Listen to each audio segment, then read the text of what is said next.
بسم الله الرحمن الرحيم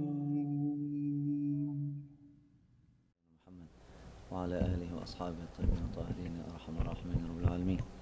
اللهم عافنا، اللهم اعف عنا، اللهم الطف بنا، اللهم اصلح أحوالنا وأصلحت بأحوال عبادك الصالحين صلاحا تاما عظيما مباركا فيه يا أرحم الراحمين يا رب العالمين. تعود عوائده علينا في جميع حركاتنا وسكناتنا وأحوالنا وشؤون وتقلباتنا يا أرحم الراحمين يا رب العالمين. على من صالحون لحضرة النبي محمد صلى الله عليه وسلم. الفاتحة. بسم الله الرحمن الرحيم. الحمد لله رب العالمين الرحمن الرحيم مالك يوم الدين. إياك نعبد وإياك نستعين. اهدنا الصراط المستقيم صراط الذين أنعمت عليهم غير المغضوب عليهم ولا الضالين آمين. إياك نعبد وإياك نستعين. اهدنا الصراط المستقيم صراط الذين أنعمت عليهم غير المغضوب عليهم ولا الضالين آمين.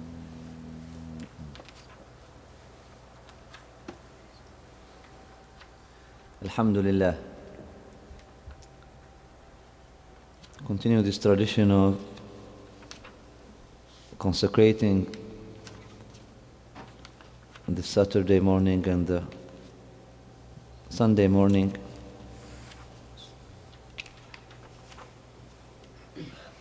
after Fajr to the explanation. Take them to sleep, it's not for them. The explanation of the hadith of Rasul Allah, the explanation of the tradition of Rasul Allah, explanation of this part of revelation that has reached us and that needs effort, as much effort as the Quran itself needs. It needs respect, as much respect as the Quran itself needs. That needs to be honored as much as the Quran itself needs to be honored. And usually, when we explain books of ilm, especially when we recite the books of ahadith, we don't stop at the tarajum, we don't stop at the biographies and the introductions, we don't read them, we go just, usually when we read Fatḥ al-Bārī with scholars, and when we read Sahih al-Bukhari itself with scholars, we go straight to the first chapter, which is Bad'u al-Wahy, the beginning of the revelation. And we start commenting on the ahadith one after the other. But in this case, especially with what is happening in our time, when we have many so-called smart people, or thinking that they are smart at least, attacking this part of this tradition, not knowing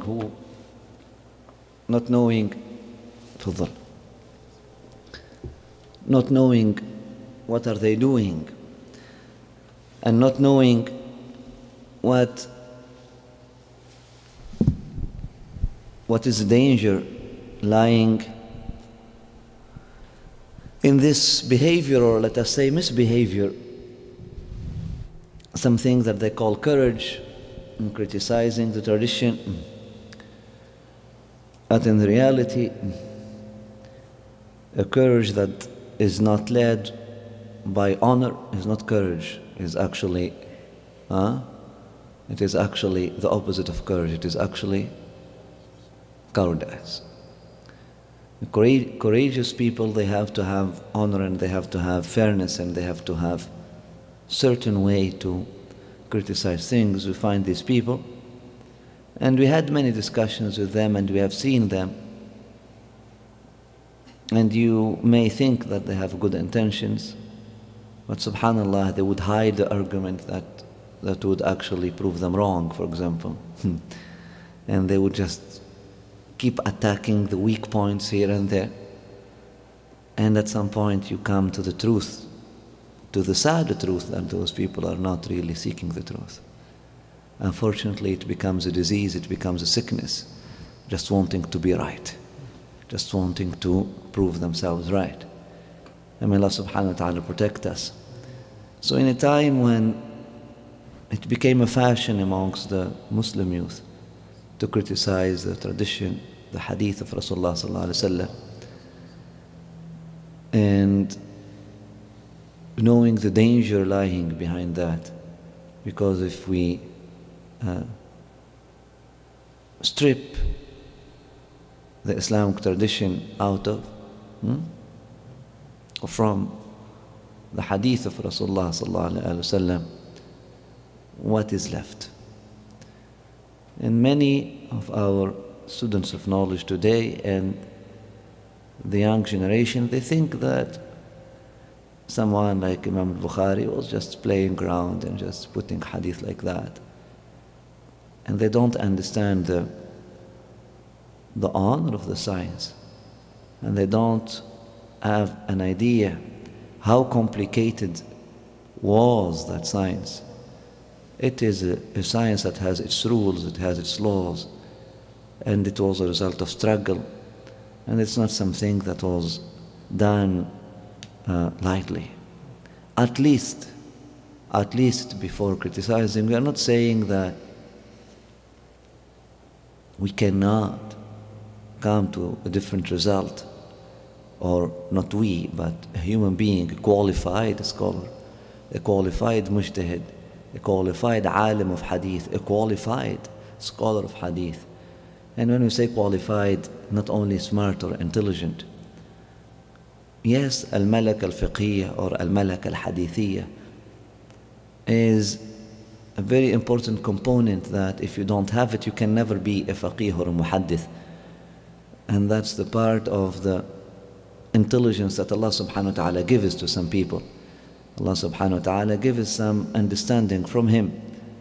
Some people are, it is made easier, much easier for them to be faqih. Some people it is made much easier for them to be muhaddith. Some people it's made easier for them to be physician, to be doctor, to be lawyer, to be engineer.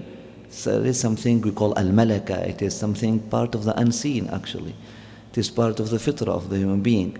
Some brains are made in a certain way. Indeed, there is something called malaka, there is something called baraka.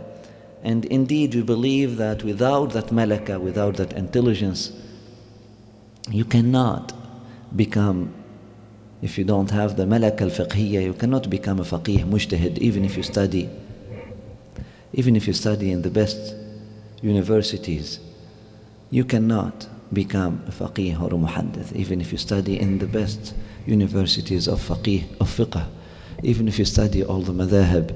If you are not, if you don't have that malaka from Allah subhanahu wa ta'ala, you can. But that malaka alone is not enough. And the malaka is not the intelligence that comes from the beginning. You cannot say to someone who did not experience, who did not work hard, who did not study the science, that he has malaka in that science. You can say he has isti'dad fitri, but not the malaka. You can say that he has a predisposition for that certain type of science. The problem, the crisis that we have today, that many young brothers and sisters who do have, we believe when we see them talking and when we see the capacity, the intellectual capacity that God has given them, for example, to memorize a hadith from the first time they hear it, to be able to memorize the chain of transmission from the first time they read it. The comments that they would make, sometimes they make a point, and a good point, and you see that there is a certain intellectual, I won't say maturity, but intelligence and sharpness. There is a certain sharpness in their mind and in the way they compare the hadith one to another, or the fatwas one to another, etc. So they have a predisposition at most. At most, they have a predisposition for that science. Now they get contented with that predisposition and they read one book or two, and then they start really destroying Islam in the name of serving Islam. Nothing less than that. Nothing less than that. They start waging a war against God Himself in the name of serving God. Nothing less than that. Nothing less than that. It is waging a war against Allah and His Messenger. It is waging a war against this religion, destroying it from its... It is destabilizing the foundation of this religion, and they do not know what they are doing, but they are serving the agenda of the enemies of Allah subhanahu wa ta'ala and of the Prophet sallallahu alaihi wasallam and of this religion, like that. Like that. And their strategy in that is to laugh at basically the lack of intelligence and lack of knowledge of the majority, of the vast majority of our youth today. They would just impress them.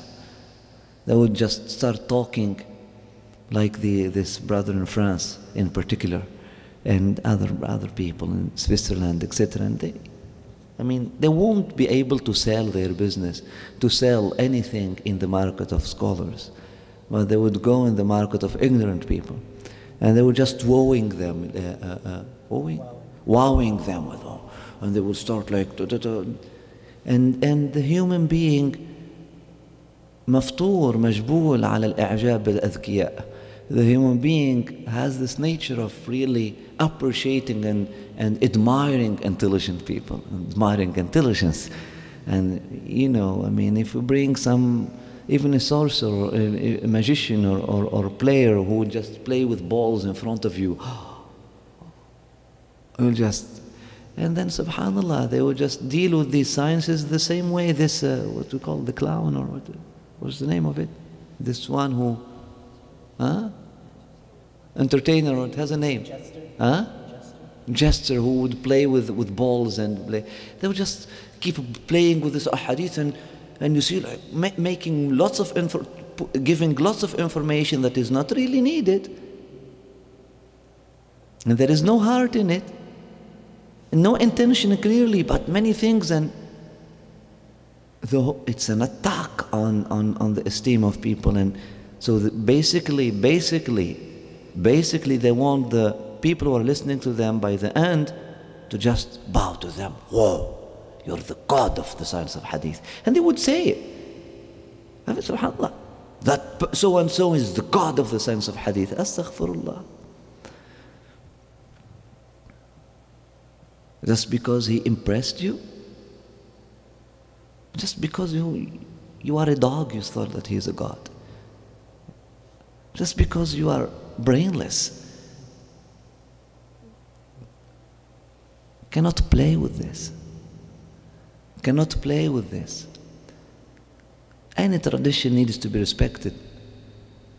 We don't even encourage idolaters to criticize the tradition of their ancestors in such a cheap manner. When Catholics, when Christians come to us wanting to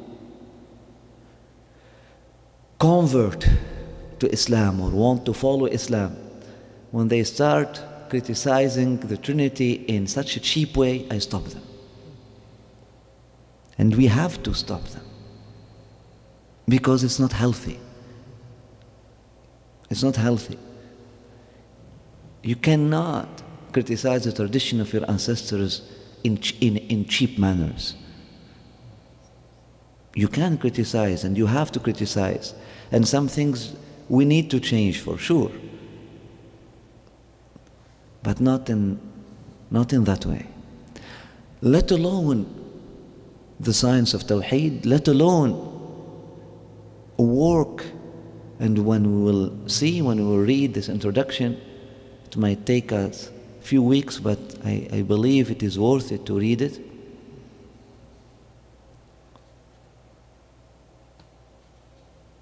We will understand that this book, this oeuvre, this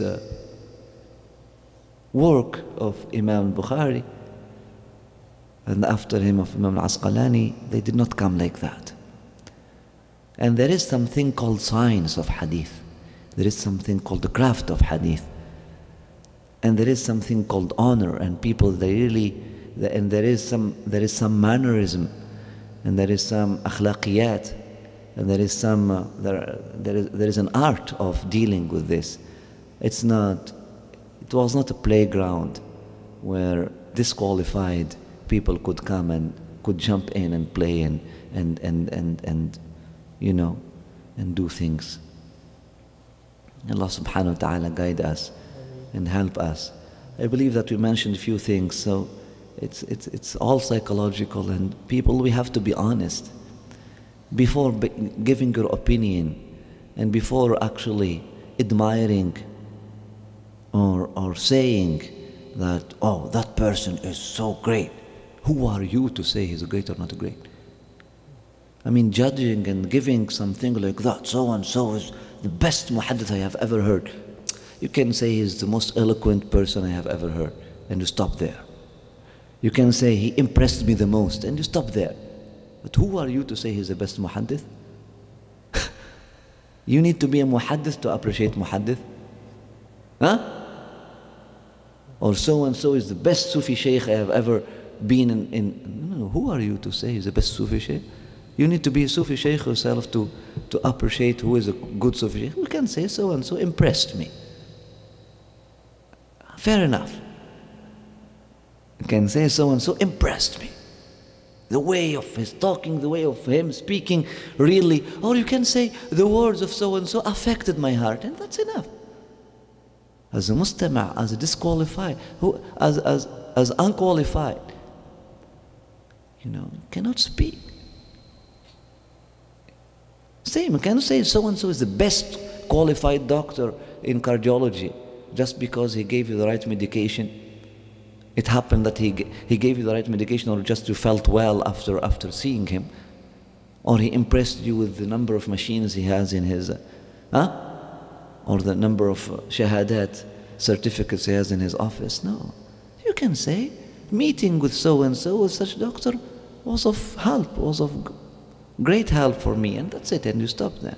We need really to change the way of talking and judging things, and people, they let themselves really being influenced.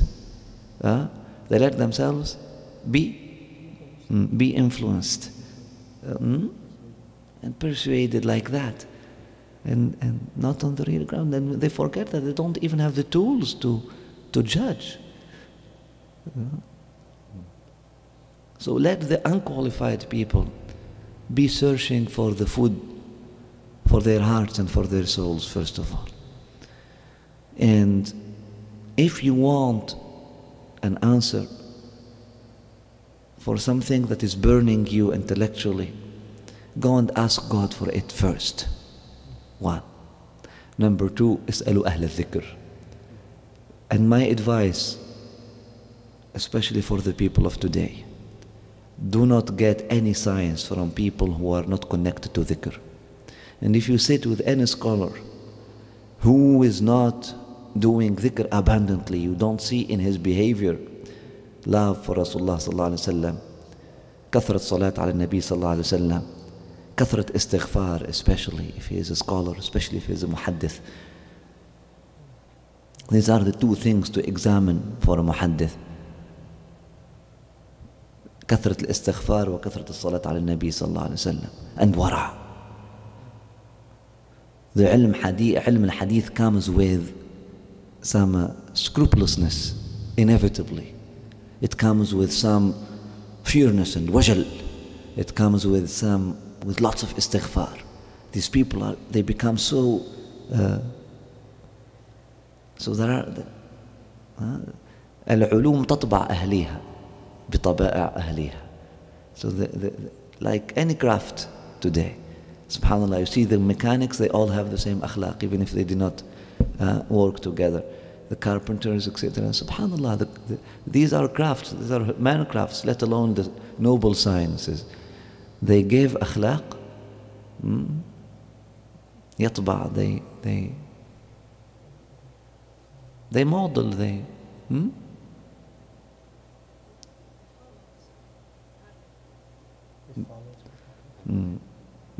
No, the science itself, it forges the character of, the science itself forges the character of those who take the path or the road of that science, subhanallah. So if you sit with a person pretending to be a scholar of hadith, and you don't see much istighfar, and scrupulousness, and much salat ala nabi sallallahu alayhi wasallam, and tears whenever Rasulullah sallallahu alayhi wasallam is mentioned, at least from time to time, and love for Rasulullah sallallahu alayhi wasallam, and love for attending the majalis where Rasulullah sallallahu alayhi wasallam is praised and when Rasulullah sallallahu alayhi wasallam is sung. Don't sit with these scholars of hadith, even if they have all the certificates of the world. They are fattan maftoon, that's it. Absolutely. Science of hadith is related to the hadith of whom? If this science of hadith did not make them lovers of Rasulullah sallallahu alaihi wasallam, what's the fruit of it? Why would you pursue a fruitless tree? Why would you want to take the seeds of a fruitless tree and plant it in your heart? Why would you? If did not give them the akhlaq of Rasulullah sallallahu alaihi wasallam, who when he used to teach the hadith, his teaching, he would say, I would make istighfar 70 times or 100 times per day. And they say, كُنَّا نَعُدُّ عَلَى النَّبِي صلى الله عليه وسلم. They would count for in one majlis. The students of Rasulullah sallallahu alaihi wasallam, those who were sitting with him, said in one majlis when he would talk to us, he would count more than 70 istighfar in one sitting.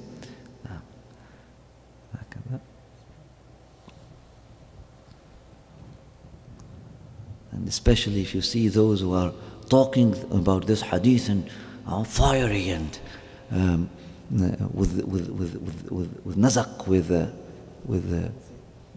with much zeal, lack of adab, jumping like that, emotional, attacking, laughing, yelling. Stop. Just go and find a zoo and find a place in it.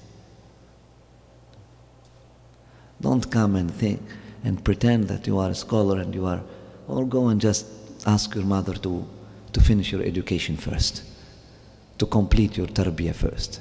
Go and ask your dad to complete your tarbiyah for you first.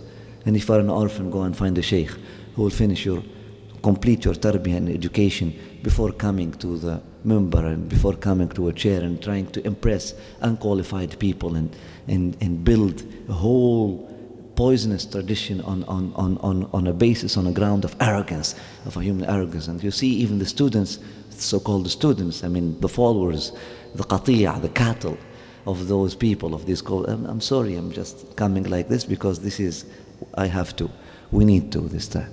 You find that the qati'ah, the cattle of these people following them, who are unqualified, but actually they get the same disease. They start believing that they are scholars of hadith themselves.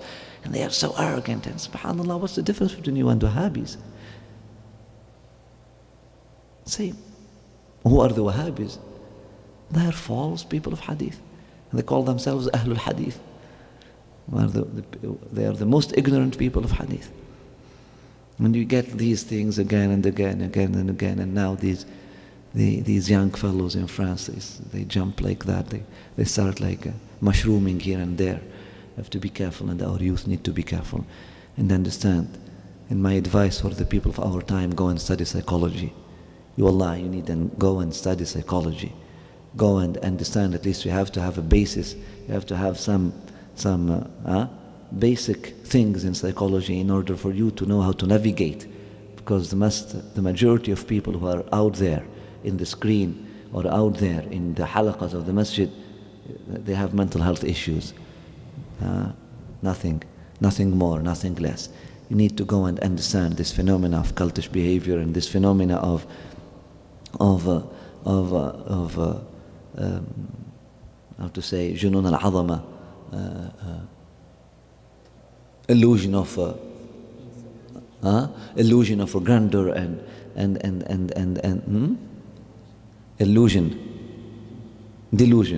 delusion of grandeur and these things. Without becoming paranoid, without becoming obsessed with these diagnoses, but you need to have some. And you have to, first of all, you won't need psychology if you understand your own psychology, if you understand your own intention. Don't be looking for those who would impress you. Don't be searching for those who would wow you. Wow. Don't be looking for gods. Don't go there and looking for who is this one who will make me like prostrate in front of him. No. Out of admiration, and don't be looking for that. Don't be looking for that. Because if you have that behavior, you will end up with idols, even if they do not want to be.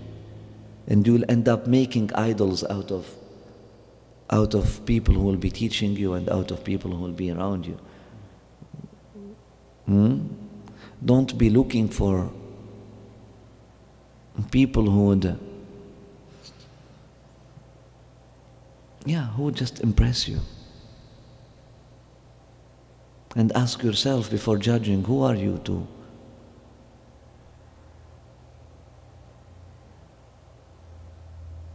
We have these statements, I'm not a scholar, I'm not even a student of knowledge, but so and so is the best scholar of hadith I have ever met. This is a contradictory statement. This is a contradictory statement. How can you say? How can you know? So okay, the first statement is good. I say, but so and so is, subhanallah, the way he impressed me the most, and stop there and understand your feelings and understand where your judgment is coming from. We need really that today. We need to make analysis of our own way of thinking. And this is not doubting, this is not to fall in a hole of remise en question,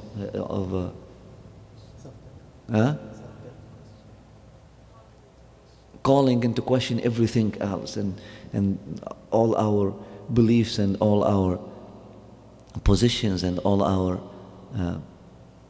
judgments. No, we have to do it in a healthy way to understand who we are and where our things are coming from.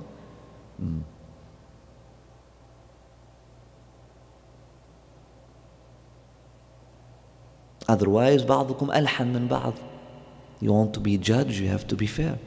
If Rasul Allah says, you need to be careful in front of plaidoirie when people they come with their plaidoyer, with their advocating for something, because the majority of scholars today are advocates. They mastered the science they mastered the craft of plaidoirie, lobbying. And you are vulnerable and you don't have expertise, and someone will be tak, khalas, oh wow. At some point you will do like this, okay, I'm yours, I'm with you, just take me. And that's the behavior. That's the misbehavior. And that's the problem. That's the problem of our time. People are falling preys. People are falling prisoners. People are falling, as we say, little egos are falling into big egos. Are falling into the admiration. Are falling into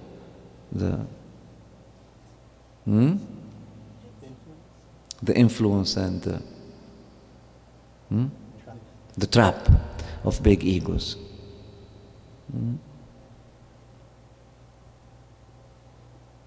Of big charismas and just charismatic person and just, oh wow.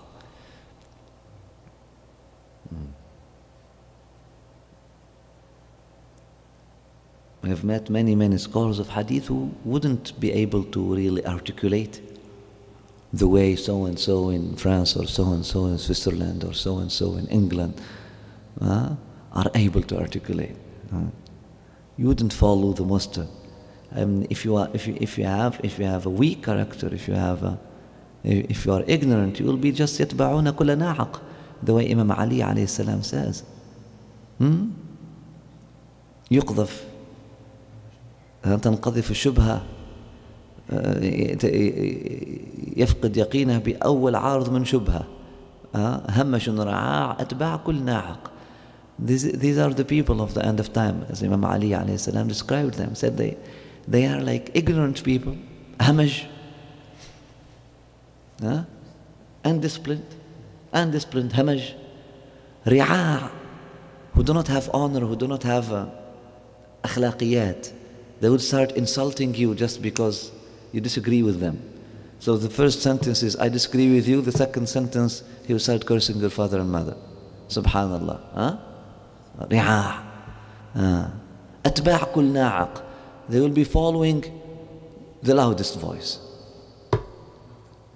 They will be actually following the most impolite one. If خلاص, they will be looking for the one who would challenge the most, who would be more impolite, who will be more fiery and more عجيب. Subhanallah. أتباع كل ناعق. انعق يتبعوك. عجيب. And this is the problem of that we have today, and that's why those people are selling. It started with Muhammad Abdul Wahhab, and then people who came after him, and subhanallah, all these dajjals, one after the other, all these false scholars and false shuyukh who come in. The common denominator is what? They have loud voices. عجلا جسدا له خوار. عجلا جسدا له خوار. عجل. تعجل الأمور قبل أوانها.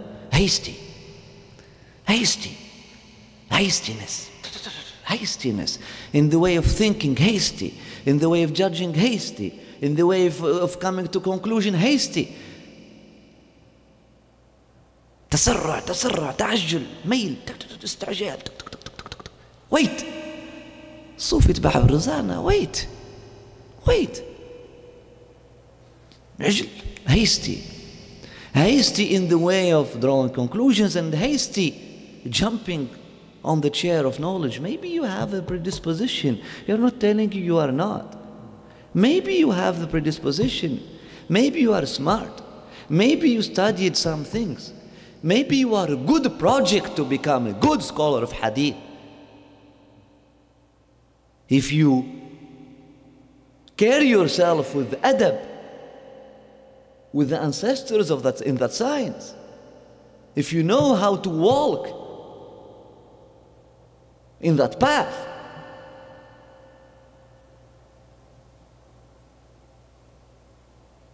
if you come to the spiritual intelligence and emotional intelligence, spiritual intelligence before it, to every morning, if you are a student of hadith, after every salat you have to recite the Fatḥ for Imam Bukhari and Imam Muslim and Aissa. Otherwise go away, we don't need you.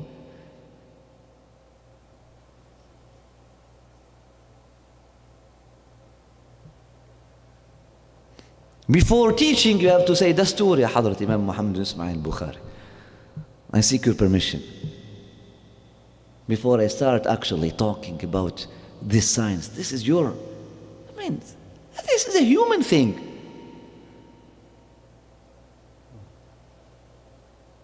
Unbelievers today, disbelievers today, people who do not have any connection with God today, when they call their conference, if it is medical thing, and you go to University of Ottawa, Department Louis Pasteur, Department, what's her name? The other, and many things that Louis Pasteur discovered for now they came to the truth that they are not actually. And what is this discovery of Louis Pasteur compared to what they have arrived to today?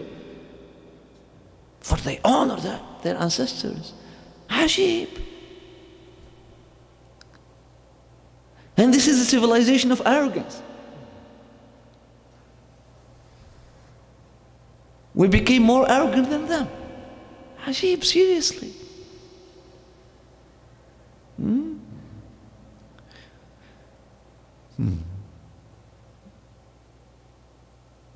عجل استعجال. Maybe you are a project And some of them, when we hear them talking, they say, subhanAllah, they really could have become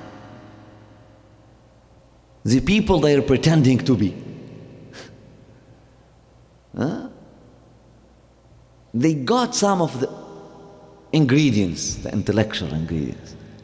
They got that predisposition, they got that sharp mind, they got that. SubhanAllah, had they only waited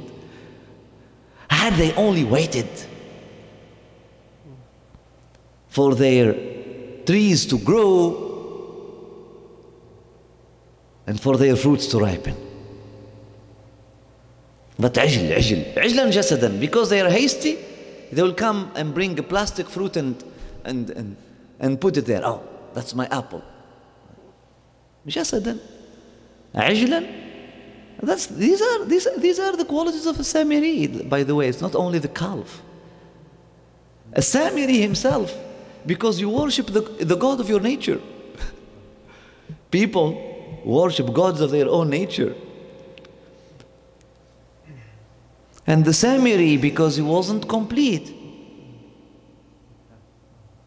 he just went and jumped and worshipped the عجلا جسدا له خوار. أخرج لهم عجلا جسدا له خوار. And that's his bottom. That was the inner reality of a Samiri. He brought it up, got manifested into عجلا, and that's the meaning of عجل in Arabic. Translated into calf in English, but عجل, it's hasty.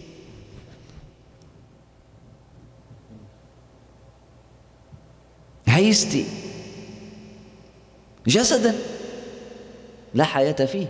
الجسد is just a hollow form. No spirit in it. جسدا, a form, a hollow form. And له خوار, that speaks loud. هذا هو the preachers of today. عجلا جسدا له خوار.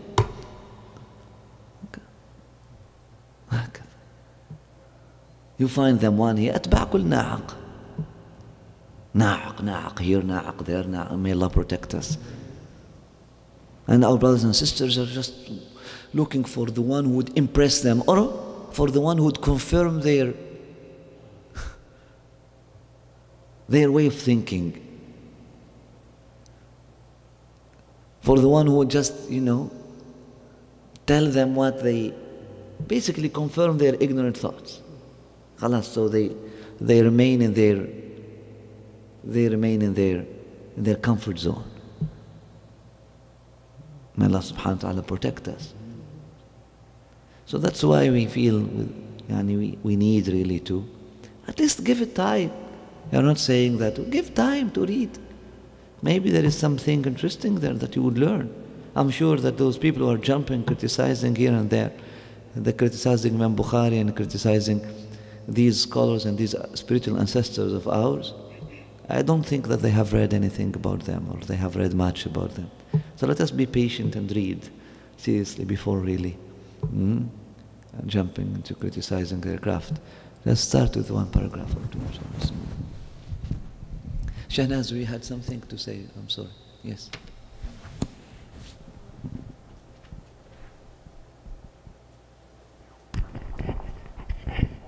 You were talking about how people get impressed and then they build their decision about listening to somebody based on how impressed they are by that person.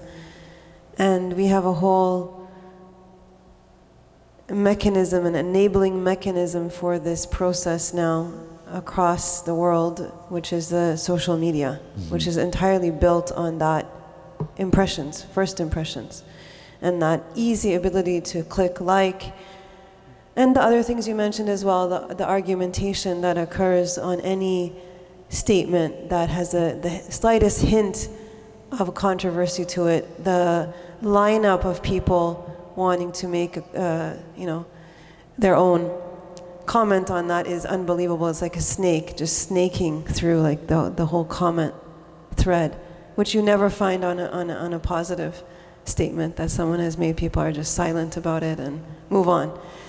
So what should an average person do in this scenario when they're looking for guidance? They want to find someone who they can listen to, but most people do rely on that feeling of I'm impressed by this person, and I think then you have a generation of callers to God, da'iyas, who feel the pressure to entertain to a certain degree, to impress, because these da'iyas are using the same platform to try to reach people, and there is a competition for people's attention, which didn't used to be there. The da'iyah or the imam or the scholar used to be in their sacred space and didn't have to put themselves on social media to compete for the attention of the masses with all kinds of other stuff.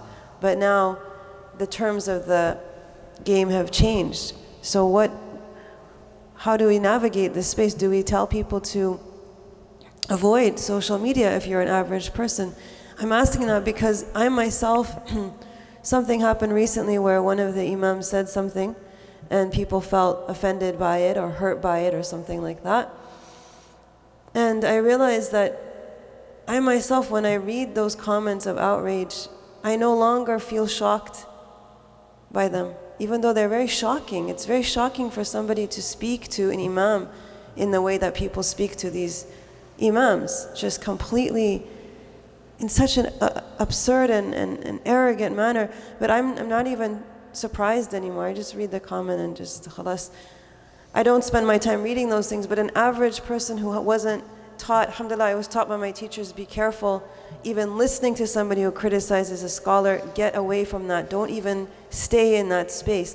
Not everybody's had that help and that advice, so people stay in that space and they read the comment, and they're absorbing sometimes this they new read culture. they read the comments before even, and they won't find time to go and see the things that these comments are. Yes, there's even a famous comment now, which is, I'm here for the comment section. There's actually a thing that people say, I'm here to see what's going to happen in the comment section. That's a sickness. That's a sickness. That's a disease.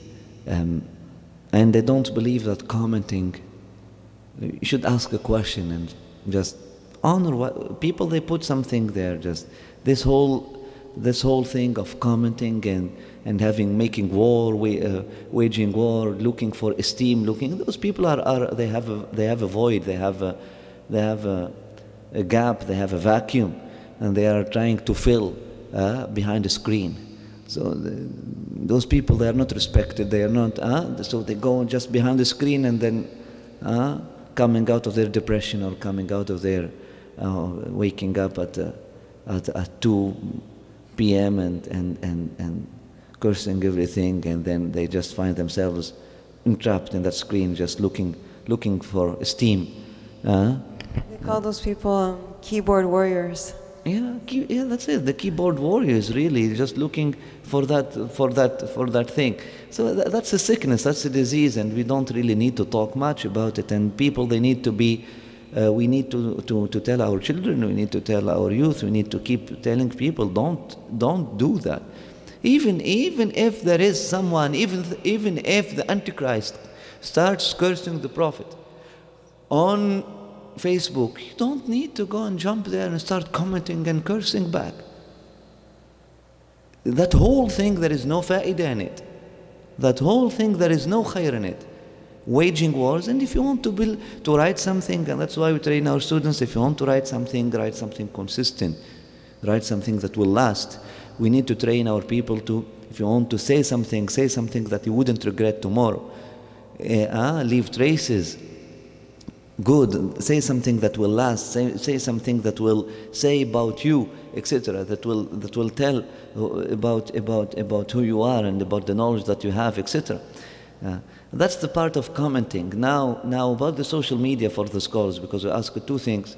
Now, for the first part of the question, we have to. Scholars and da'iyas today, they have to go on social media, they have to use social media. We need to use social media as a technology. But the social media technology needs to follow our rules. We do not need that to go, and the problem that today we have the pressure, social media has its rules and we have to do it in this way, otherwise it won't work. It's not true. It's not true. And we proved it wrong. You need to have just one short sentence on Facebook, otherwise You want it? No, it's enough for us these 10,000 likes. I don't want them to become 2 billion likes just because I'm impressing people with one sentence here, one sentence there. I will give you, I'm just using social media as an alternative to the email list, to the newspaper, just it's there. And let people who are patient read, and we have, mashallah, many people who read. Oh, the span, the attention span of people today is the attention. Okay, let them. I'm not interested in that. I'm not going to feel the pressure and just, I have to, maybe one sentence from here and there for those, but it has to be meaningful enough. You remember even when we said about posters and we start, no, a poster for me, it has at least, and I was telling you this, when this technology is just making poster, I told you, the poster needs to feed the one who looks at it from the first time, even if he doesn't come to that halaqah. The poster itself needs to be substantial and instructing. They need to get something out of it, let alone the post on Facebook. Everything we take, when you build a masjid like this, people, even if they don't end up praying in it, they will leave this space with a sense of fulfillment, nourishment, That's how we should do things. And that's how God made things. The nature is beautiful, even if you don't end up sitting under the shade of the tree, just looking at it, gazing at the greenery will make you, Even if you end up not going on top of that mountain, just gazing at it from far away will give you a sense of nourishment and fulfillment, and that's how we should do things. Not to follow, because people today they have a short lifespan, not lifespan, what is it? Attention span. It is life. It is lifespan indeed. They have a short attention span, or people, they love these colors. I will end up just using the colors that people, because people became delinquent. No. We have to نوطن أنفسنا. We have to be rooted. We don't follow just that whole thing of making the listener your God, or making your client your king. No, I'm not selling here. You're not my client. I'm the king, I'm the scholar. I'm not going to make you the king just to please you and to just نيتنا النفع وليست الجمع. Our intention is to really benefit people, not to please them. Not to please them. We will make things easy for people, yes. We'll take these parameters, we'll take all these elements to understand how vulnerable our people are, and how fragile our people are, and how misinformed they are, etc., in order to help them, not in order to leave them in their mediocrity and cater to that mediocrity. No. We want to raise them from that mediocrity. I will make a tanazzul, yes, maybe I will make a tanazzul. I will make a tanazzul in order to ascend with them after that. Not to just, okay, you are there, ارضوا عني. I want as many clients as I could get, and then I will just go to their language and I will speak their language. La. In order for you to, so-and-so is a great scholar because he speaks the language of youth. And then what is the language of youth? You'll find him, not slurring, cursing and, slandering. We've heard some of these internet things using the F word, etc. What are you doing? Bringing this. Is that the language of youth?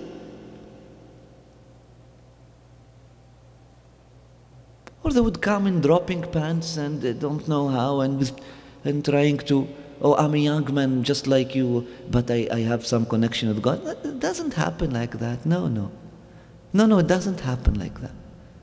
That's not how you speak the language of youth. I've seen people with turbans connecting to youth. I've seen people with the most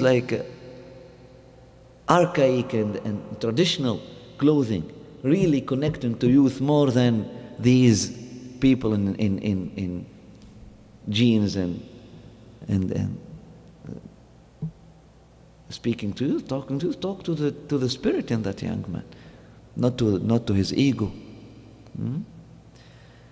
So we need, absolutely, there is a pressure. We need to use the Facebook, and we need to use YouTube, and we need to use all the technology, because it is, since Allah subhanahu wa ta'ala has presented it, we need to use it. We need to use it to balance things. But we should not become under its mercy, and it shouldn't become a competition. And we need to use it. And let us build a tradition. That's what I have been telling my brothers and sisters for years now. Oh, I'm sorry, I'm not a Facebook girl. I'm not. Do you think I'm a Facebook man? Or do you think that Ustadha Shahnaz has been a Facebook girl all her life? Or a social media girl all her life? She's one of the best today. She's really one of the best mastering that thing. The first time I have seen her, knowing what Facebook is, 3 years ago or 4 years ago. She's when you see, but you build a tradition and you bring people up to that level. Because when you write a nice article, you will impose on people to write nice and really well-written comments. We need to build a tradition. Let us build a track for people, so to bring them back on the track of ihsan. Well, Facebook is a platform. Don't embrace the culture of Facebook. Use the platform of Facebook. It is but a platform. It could be used. Oh, you cannot write long article on Facebook. Why? I can. See, technically speaking, I can. Oh, but people are, okay, that's the culture of Facebook. I'm not going to enter that game. I want to change that culture of Facebook.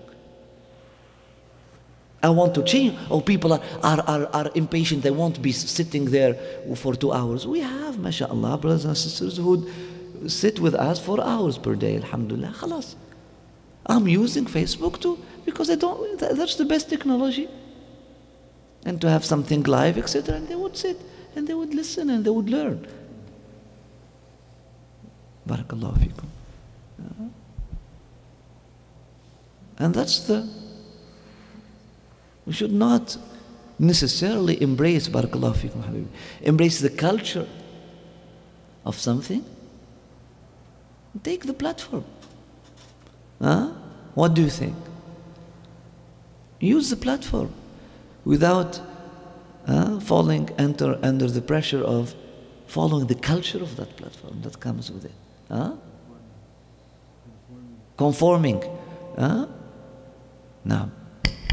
Sorry, just the first question that I was asking, maybe it didn't come out clearly. Thank you for the answers that you gave.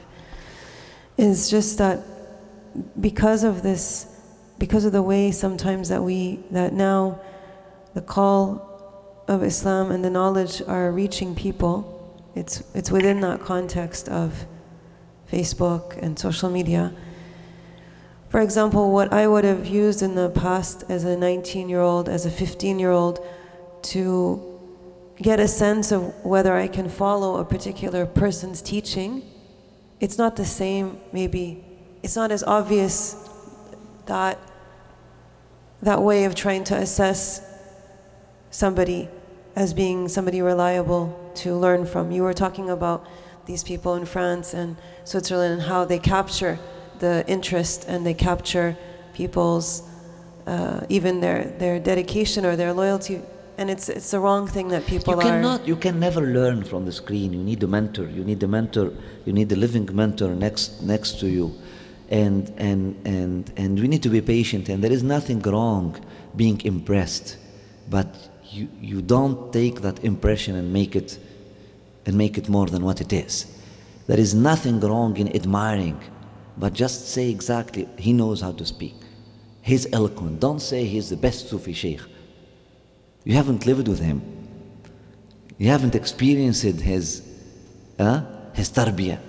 It's not from watching someone on the screen. You can say, I feel connected to what he says. You can say, I feel connected to his humility. You can say, but you cannot say he's humble. You cannot say, you cannot give, you can say, I feel right listening to him. You can say, I feel good listening to him. That's it. And keep it there. You don't need to make this judgment of, oh, here's the marja'iyya, here's the reference. You cannot make people into references just through meeting them on Facebook, or listening them on Facebook, or watching them on TV. Otherwise, it's dangerous. People, they can make up, people, they can say things. There are very good and qualified people out there. And we have met Habib Ali al-Jafari, for example, on media. But I haven't really said that I really actually know him. And that did not make me decide to follow his school. I said, this man, I mean, he has a good impact, he has a good spirit, he has a good, and from time to time I would go and just watch and listen to what he has to say, and there is nothing wrong even if you decide to start watching that person every day twice. Even if you want to fall in love with that person, that's something, but making him into your reference, it needs more than that. It needs more than that. And ittaqullah wa yu'allimukum Allah. You have to make istikhara, and this is a godly thing. This is your business with God. And where is God in that game? Ask God. Ask God, is this person one of yours? I mean, if for marriage, you know, you make istikhara and istikhara and istikhara and istikhara. It is marriage too. To be married to a teacher, it is even more sacred and more noble and more delicate. Ask Allah subhanahu wa ta'ala, make istikhara, pray istikhara, be sincere about it. وَمَا كَانَ اللَّهُ لِيُضِيعَ إِيمَانَكُمْ. And we have that warranty. Allah subhanahu wa ta'ala will never cause you to fail and to suffer if you are looking for the right thing and from the right place. So all what we need is to put ourselves in the right place and really look for the right thing in the right way. Ask Allah, ask the help, the assistance of Allah subhanahu wa ta'ala, and be patient. Be patient. Wallahu wa rasuluhu. Wallahu wa rasuluhu a'lam. Na'am.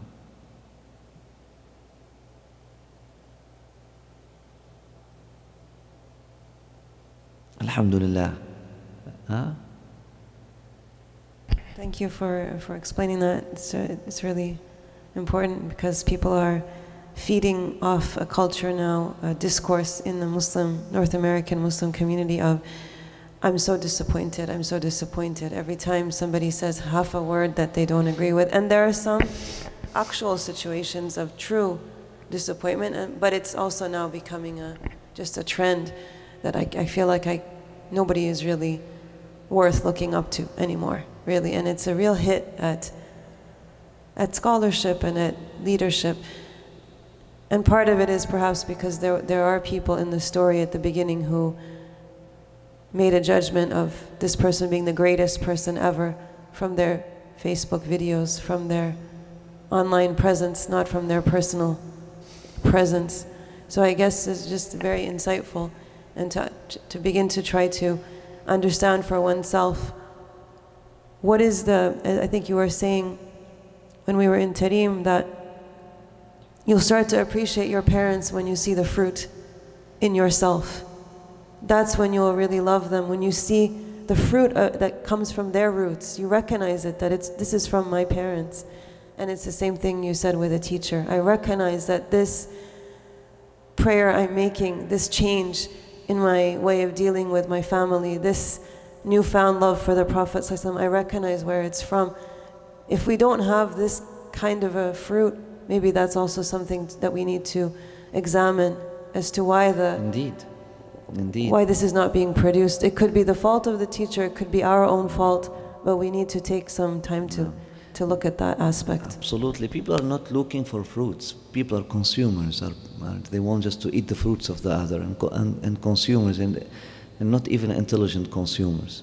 So it's the paradigm that needs to be, and barakallahu fiikum, mentioning this thing of people being disappointed, etc. The problem that people would not only let themselves be impressed by a scholar just through his presence on Facebook, but they will make that admiration for that scholar or for that da'iyah or for that preacher the ground, not a ground, the ground of their faith. So if they find out a few years later that that scholar or that da'iyah, he has actually adventures with women, or he's a homosexual, or he's something like that, I'm shocked. Why? And not only that I'm shocked, then crisis of faith. Why? Who told you to bunya al-Islamu ala نعمان علي خان وطارق رمضان؟ ما بني الإسلام عليهما. May Allah subhanahu wa ta'ala protect our brothers. I'm not really confirming anything that was said about them. I'm just, because these are the two last stories that shocked really the world. And we had many youth who left. They come on, I'm leaving Islam because I placed all my trust in Nu'man. Is La ilaha illallah Muhammad Rasul Allah Nu'man Ali Khan Waliullah? Was it ever part of your shahad?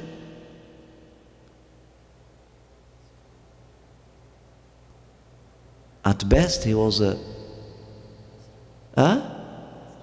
he was an instrument. At best, he was a good instrument, and he was trying, and he said, Subhanallah, خُلِقَ الْإِنسَانُ ضَعِيفًا. Did he tell you that he was ma'soom? Did he tell you that he was the Mahdi, the Imam of the Zaman? And then, he betrayed you? Had he told you that he was a prophet, and then he made a mistake, you committed a mistake, then you can be disappointed, and we can justify some crisis of faith. Did Ustad Tariq Ramadan come to people and tell them that I'm the best, أنا أول المؤمنين أو أنا أول المسلمين? He never said that about himself. He was trying his best, and he helped the Muslim community with his philosophy and with his alhamdulillah. The problem that you place people where they shouldn't be placed to begin with. On a pedestal, and also where in places they never claim it. People, they deal with certain people as if they are the Prophet or Al-Mahdi or the Qutb of Az-Zaman, and they are good politicians or good speakers, that's it. They need your assistance, they need your help, they need your advice, they need your protection actually. And if you know, how do you place it, for example, someone like Ustad Tariq Ramadan in his place from the beginning? So we'll be expecting the good that he could give, and we will be helping him to produce that good that he could give, and know who he is. He's one of the, and also we will be aware of the vulnerability that he has, and we will go and protect our brother from these things. The problem that, subhanallah, anyone who would speak in the name of God, we start thinking that he is God himself, and expecting him to be as complete as God should be. So, and as perfect as God should be. Really? واحد أحد فرض صمد عجيب. Seriously, think about it. And we would start like becoming intolerant to any mistake, as if they should be perceived mistake, as if they should be faultless. Those people are trying to help us. Appreciate that. وَلَا تَنْسُوا الْفَضْلَ بَيْنَكُمْ. Even if after that he ends up doing a crime, committing a crime, wasn't he trying to help you? Subhanallah. Wasn't he trying to give you tools in order for you to be able to, Didn't he connect you to the Quran? This brother, blessed brother Na'man Ali Khan, did he or he did not? Yes, he did. Okay, so what? After that, he was doing this. So it's a different thing. Even if you have all the proof that was right, it's a different thing. But was he the Quran? Why did you place him in a place he did not even want to be there? He did not even ask you to place him as a wasita, as a intermediary between yourself and the Quran and your Lord. Did he tell you, make me the wasita? A smart brother, an eloquent brother, who mastered few things, and he would bring things in usloob, in a way that would really help some people to connect with the stories of the Quran in a time when people are very distracted and disconnected and they don't even have time to read the Quran. You end up having many people knowing who is Maryam, who is Zakaria, who is Imran, what happened, and that's it, alhamdulillah. And that's a great help. And that's a huge contribution. Just khalas. Thank him for that. Pray for him for that. And ask that God protect him. It's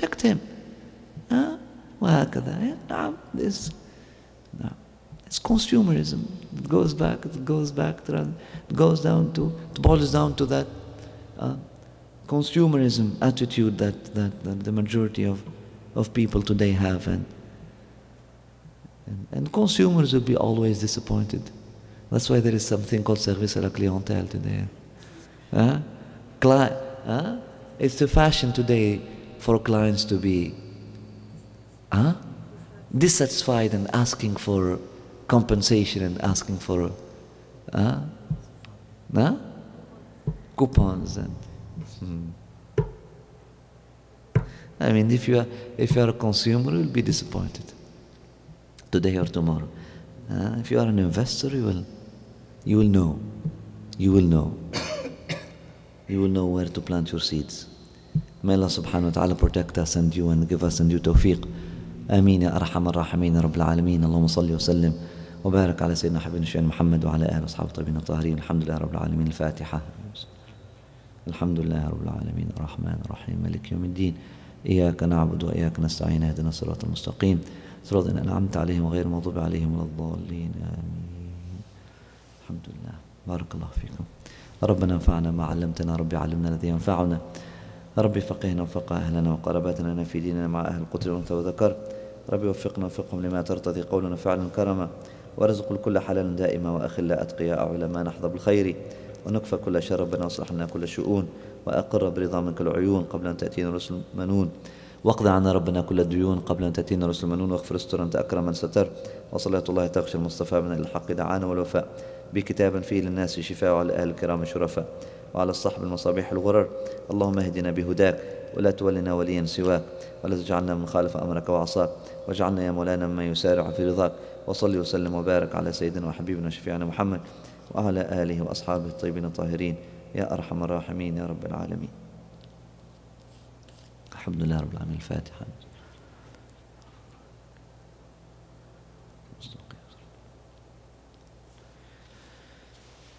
الحمد لله. الله يحفظكم سيدي.